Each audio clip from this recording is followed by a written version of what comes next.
Welcome back into Euro Tonight, your match day 4 recap of Euro 2024. We had 3 pretty good matches today, 3, I would say, storylines coming out of them. So let's get straight into it. Starting off this morning, technically this afternoon in Germany, but it was Romania walking away with a somewhat surprising 3-0 victory against Ukraine. I say surprising because I don't think people expected this to be the scoreline. I think a lot of people expected either, a very low scoring game, maybe 0-0, 1-1, somewhere in there.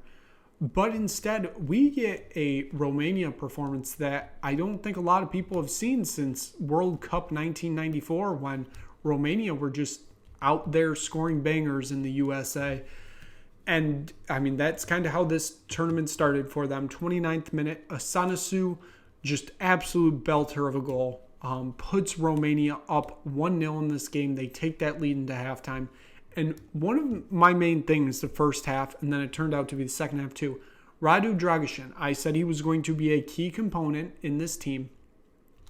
He was brought in a year-ish ago to be the piece of that back line that they'll build around. He looks like one of the best center backs in the world at the moment, at least through this game. What an outstanding performance he did. He shut down any type of Ukrainian attack, which it did seem like they were going to get a goal at some point. They did not, though. It was just an outstanding performance from him there. But the whole back line in general for Romania was quite good in this game. I was a bit surprised. Like I said previously, I don't know all the players on Romania. I know of them, but I haven't seen all of them play. What a performance from them. That is what carried Romania in this game. And then you have a Martin and a Dragus goal in the second half, basically within minutes of each other, to give Romania a 3-0 victory.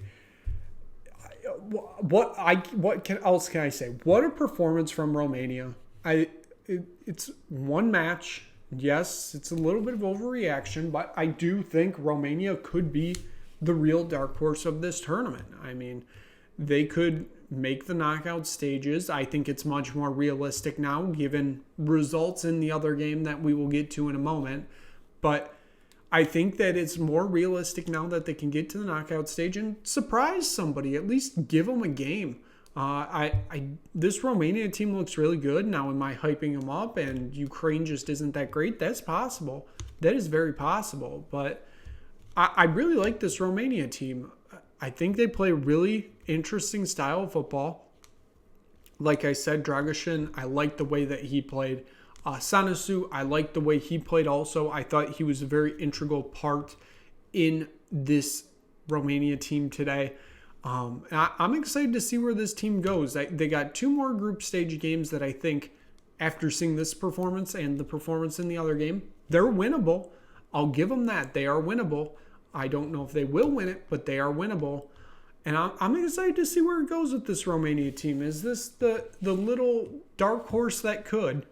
Maybe. Who knows? But I'm excited to see where it goes with this Romania team. For Ukraine, yeah, that was not great. Not great. You definitely don't want to come out in this tournament, especially in a 3-game group stage format, and already be down 3 on goal differential after 1 game. That is not a way to advance in this tournament. There's going to need to be major changes for the next 2 games, and I'll be interested to see what they do, because they do have the talent. It's just, can they get something working? It will be interesting to see what Ukraine does there. We move on to what was the second game of the day, and that was Belgium. They fall to Slovakia 1-0, a Scrons goal in the 7th minute, and then basically parking the bus for the next 83-ish. What can I say? Let's start off with Belgium. This team has rapidly fallen off. They are more than off the cliff now. I had some hope for them, in this tournament. After this game, I'm lost on what they are because it's a real conundrum. I really don't know what they are. Romelu Lukaku can't finish. He very much cannot finish. He had plentiful opportunities, including one that got ruled offsides. He had opportunities to make this Belgium's game, 2-1, 3-1. He had those opportunities. He did not convert.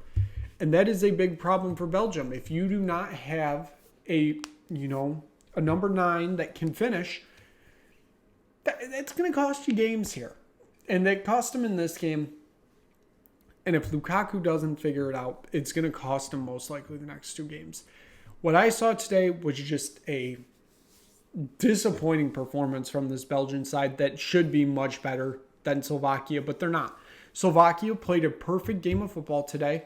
A nice combination of, pressure on the Belgium side and defensive play, and on the attack and counterattack. They played nice balanced football that just it pushed on this Belgium team, and you could tell Belgium was getting frustrated. And does that play a little bit of a part in Lukaku not finishing?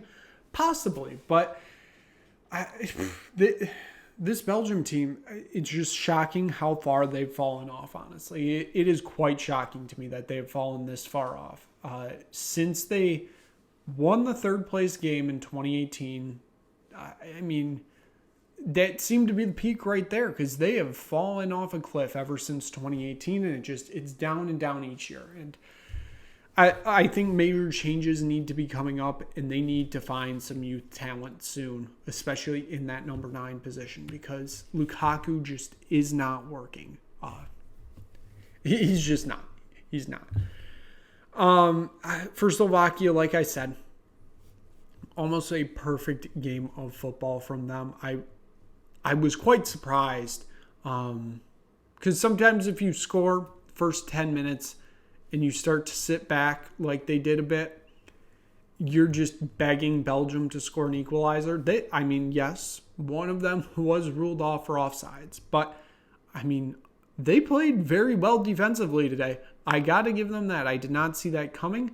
I knew coming into this game, one of their big weaknesses is scoring goals. So I didn't expect them to get more than one, and here we are, and one was enough. So they walk away with the 1-0 victory. That's going to have massive implications when we get to, match day 3, and we're trying to figure out who's advancing to the round of 16. We're going to look back on this game and say, wow, that was either A, a missed opportunity for Belgium, or B, wow, that was a huge opportunity that Slovakia took, and they very much needed it. It might be both. Who knows? So we move on to the final game of the day, another 1-0 scoreline. France walk away with the 1-0 victory over Austria, as it was a Wöber 36th minute own goal gives France the victory. And France, somewhat like England, looked a little bit unconvincing to me today. Like, it was just uninspiring, kind of. I know they're going to find it later on in the tournament. It's just this team just didn't look great today, honestly. I don't know if that was like first game of the tournament jitters or anything like that. They didn't look great.